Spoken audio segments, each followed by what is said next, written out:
وداعيا إلى الله بإذنه وسراجا منيرا বুখারী শরীফ দ্বিতীয় খণ্ড 587 নম্বর পৃষ্ঠায় 3945 নম্বর হাদিস। হযরত আনাস ইবনে মালিক রাদিয়াল্লাহু আনহু থেকে বর্ণিত, তিনি বলেন, ইয়াকুলু লাম্মা তুইনা হারাম ইবনু মিলহানা ওয়া কানা খালাহু ইয়াওমা বিইরি معونة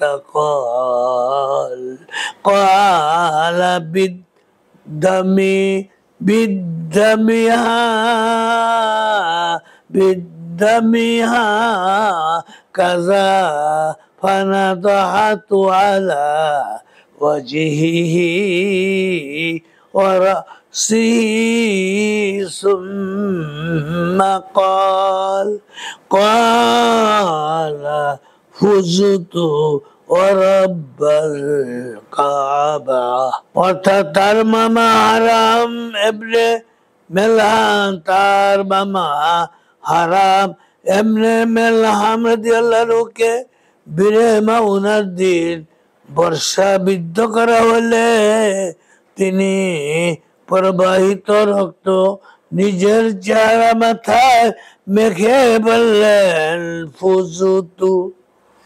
ফুজুতু রাব্বিল কাবা, মহান কাবার প্রভুর শপথ, আমি সফল কাব হয়েছি। অতঃপর তার সঙ্গী দ্বিতীয় ব্যক্তি অপেক্ষামান সাহাবীগণের সঙ্গে মিলিত হলে, কিন্তু তারা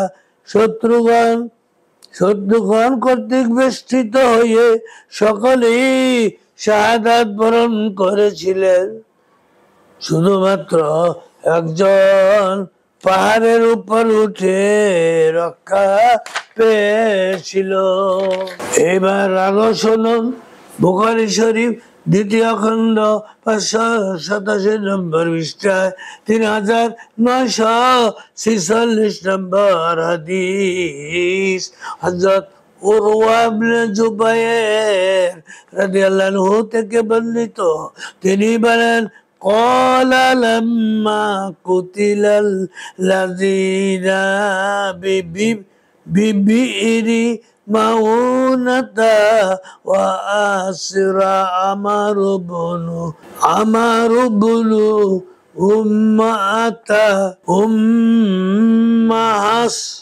أمهات ضمري قال له عامر بن طفيل من هذا فأشار إلى قتل فقال له عمرو بن أمية هذا عامر بن হুয়াইরাত আখিরুল হাদিস। অর্থাৎ বীরে মাউনার ঘটনায় সাহাবী দল যখন শহীদ হলেন এবং তার দলীয় হযরত আমের ইবনে উমাইয়া জামুরি রাদিয়াল্লাহু আনহু শত্রু হস্তে বন্দী হলেন, তখন শত্রু পক্ষের সর্দার হযরত আমের ইবনে তুফাইল তাকে নিহত সাহাবী আমের ইবনে ফুরাইরা রাদিয়াল্লাহু আনহু প্রতি ইশারা করে জিজ্ঞাসা করলো, ইনি কে? আমর ইবনে উমাইয়া রাদিয়াল্লাহু আনহু বললেন, ইনি হযরত আমর ইবনে ফুরাইরা রাদিয়াল্লাহু আনহু। আমের ইবনে তুফাইল বলল, আমি দেখছি তিনি নিহত হওয়ার পর তাকে আসমানের প্রতি উঠাই নেওয়া হয়েছে, এমনকি আমি তার লাশ আসমান জমিনের মাঝে রেখেছি, অথবা জমিনে রাখা হইয়াছে, এমনকি তাকে আসমানে উঠার দৃশ্য এখনো আমার নজরে ভাসতেছে। সাহাবী দলের শহীদ হওয়ার সংবাদ নবী করিম সাল্লাল্লাহু আলাইহি ওয়াসাল্লাম প্রাপ্ত হলেন এবং সকলকে তাদের শাহাদাতের সংবাদ প্রদান করত। বললেন তারা আল্লাহ সুবহানাহু ওয়া তাআলার নিকট প্রার্থনা করেছেন আল্লাহ তাআলা যেন তাদের অন্য ভাই বন্ধুগণকে জ্ঞাত করে দেন যে তারা প্রভুর দানে সন্তুষ্ট হয়েছে এবং প্রভু তাদের প্রতি সন্তুষ্ট হয়েছে। বুখারী শরীফ 2য় খণ্ড 586 587 নম্বর পৃষ্ঠায় 3949 নম্বর হাদিস।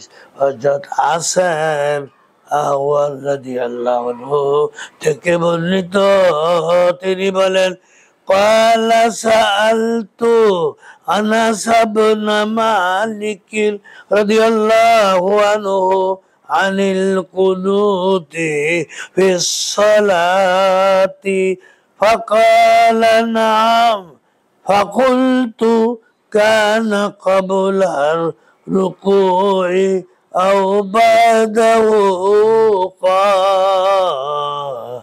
قال قبله الأخير الحديث।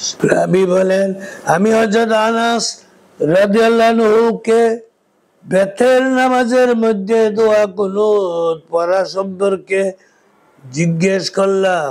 হ্যাঁ, পড়া চাই। অতঃপর আমি জিজ্ঞেস করলাম দোয়া রুকুর পূর্বে না পড়ে পড়া হবে? হযরত আনাস রাদিয়াল্লাহু আনহু বললেন রুকুর পূর্বে।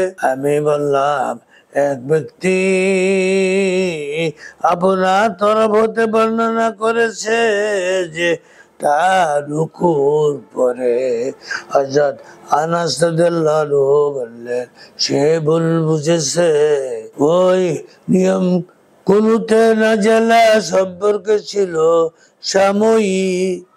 রাসূলুল্লাহ সাল্লাল্লাহু আলাইহি ওয়াসাল্লাম 70 জন কোরআন বিশেষজ্ঞ বিশিষ্ট সাহাবীকে এক এলাকায় প্রেরণ করেছিলেন।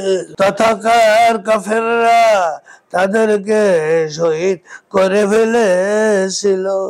রাসূল খুদা সাল্লাল্লাহু আলাইহি সাল্লাম সেই কাফেরগণের প্রতি অভিশাপ করে দীর্ঘ 1 মাস ফজরের নামাজে কুনুত পড়েছিলেন। সেই কুনুত রুকুর পরে ছিল। আখিরু দাওয়ানা আনিল হামদুলিল্লাহি রাব্বিল আলামিন।